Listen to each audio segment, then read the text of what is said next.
Lição 66. A minha felicidade e a minha função são uma só.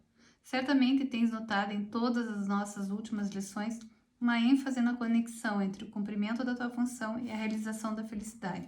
Isso acontece porque realmente não vês a conexão. E, no entanto, entre elas, há mais do que apenas uma conexão. Elas são a mesma coisa. Suas formas são diferentes, mas o seu conteúdo é completamente uno. O ego batalha constantemente O ego batalha constantemente com o Espírito Santo, porque é a questão fundamental do que é a tua função. Da mesma forma, ele batalha constantemente com o Espírito Santo acerca do que é a tua felicidade. Não é uma batalha a dois. O ego ataca e o Espírito Santo não responde. Ele sabe qual é a tua função. Ele sabe que ela é a tua felicidade. Hoje tentaremos ir além dessa batalha totalmente sem significado para chegar à verdade sobre a tua função. Não vamos nos engajar em argumentos sem sentido sobre o que ela é. Não vamos nos envolver inutilmente na definição da felicidade e em determinar os meios para realizá-la. Não vamos ser indulgentes para com o ego, escutando seus ataques contra a verdade.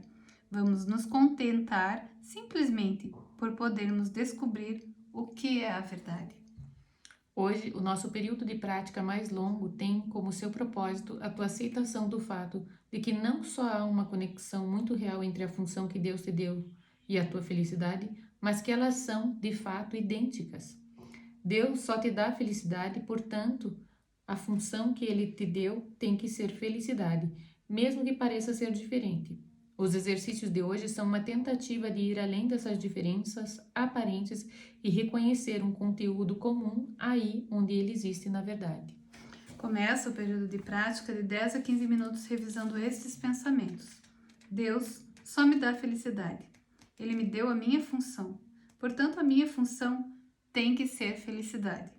Tenta ver a lógica dessa sequência, mesmo que ainda não aceites a conclusão. A conclusão só poderia ser falsa se os dois primeiros pensamentos estivessem errados. Vamos então pensar um pouco sobre as premissas enquanto estamos praticando. A primeira premissa é: Deus só te dá felicidade. Isso poderia ser falso, é claro, mas para que o fosse, seria preciso definir Deus como algo que ele não é. O amor não pode dar o mal e o que não é felicidade é mal. Deus não pode dar o que ele não tem e ele não pode ter aquilo que ele não é. A não ser que Deus te dê só felicidade, ele não pode deixar de ser mal. E é nessa definição que Deus que estás acreditando se não aceitas a primeira premissa. A segunda premissa é: Deus te deu a tua função. Já vimos que há duas partes na tua mente. Uma é dominada pelo ego e feita de ilusões. A outra é o lar do Espírito Santo, onde habita a verdade.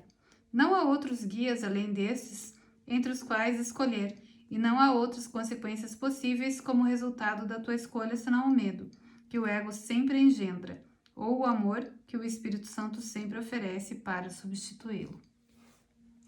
Assim, é necessário que a tua função tenha sido estabelecida por Deus através da sua voz, ou que ela tenha sido feita pelo ego que tu fizeste para substituí-lo. Qual é a verdadeira? Se Deus não te deu a tua função, ela tem que ser dádiva do ego. E porventura o ego tem realmente dádivas para dar, sendo ele próprio uma ilusão e oferecendo apenas ilusões de dádivas? Pensa sobre isso durante o período de prática mais longo de hoje. Pensa também sobre as muitas formas que a ilusão da tua função tem tomado na tua mente e sobre as muitas maneiras nas quais tentaste achar a salvação sob a orientação do ego. Tu a achaste? Foste feliz? Elas te trouxeram paz? Precisamos de muita honestidade hoje.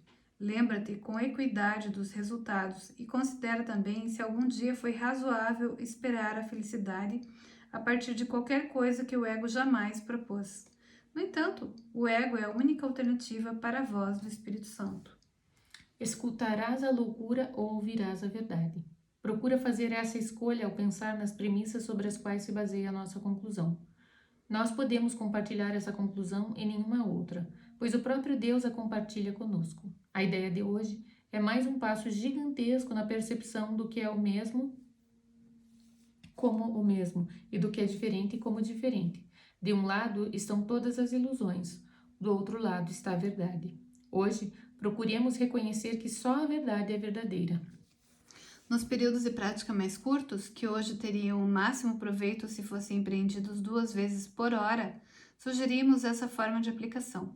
A minha felicidade e a minha função são uma só, porque ambas me foram dadas por Deus. Não levarás mais de 1 minuto, provavelmente menos, para repetir essas palavras lentamente e pensar um pouco sobre elas ao dizê-las. Gente, eu acho isso maravilhoso.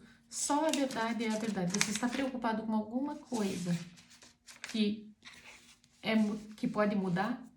Então, não é verdade. E se fie só na verdade. Trabalhe só para a verdade. E não pense assim, mas o outro devia ter feito diferente. Eu tenho que cobrar do outro não sei o que lá. Essa história já aconteceu. O tempo não existe. Temos provas porque os videntes, os clarividentes e os médiuns, eles acessam o Futuro? Não, os pensamentos acásticos, essa Sim, memória acástica, todas as toda a possibilidades. história. E dizem isso pode acontecer com você. O pessoal que lê a mão diz para você, nossa, você vai acontecer isso, aquilo, aquele outro. Por quê? Porque nós estamos num padrão de aumento. A gente com fractais. Porque isso é um pensamento. Isso é um pensamento de fractais. E tudo já aconteceu. E se tudo já aconteceu e tudo pode ser lido com astrologia, numerologia, Theta Healing ou o que for, constelação familiar, todas as coisas que a gente trabalha com terapia, elas tratam do passado, porque elas são baseadas na história. Aconteceu assim, por isso que a gente consegue ver os astros e ver o que eles trazem pra gente. Só a verdade é verdade, e a verdade é imutável, e a verdade é ser, não dá para ser lida, é se entregar, é um nirvanão. E é engraçado que quando a gente faz alguns grupos e chegam pessoas novas ou alguém entra e a gente está falando da unicidade, de tudo isso, né? Que tudo já aconteceu, nada ainda vai acontecer, tudo isso já aconteceu. E que são todas as possibilidades, né? São todas as linhas do tempo e a gente só tá aqui para perdoar. E daí as pessoas falam assim, não, mas eu não concordo com isso, porque Freud disse tal coisa, porque não sei o que disse tal coisa, porque, né? Tipo, sempre elas não concordam, elas têm que trazer os esquemas mentais que já foram colocados pra gente. E eu lembro que quando a gente começou, também a gente ficava na dúvida. A gente também tava nisso. Né? Até que você chega um momento e você pensa, eu quero ser feliz ou quero estar em paz. E quando você entende o que realmente é a paz, não faz mais diferença. Não. Sabe que, por falar em Freud, eu vi que ele chama de Thanatos, ou Thanatos, o desejo de morte. O ego é um desejo de morte. Porque o ego é o desejo de estar separado em Deus, de tentar fazer problema e resolver problemas. Achei o máximo.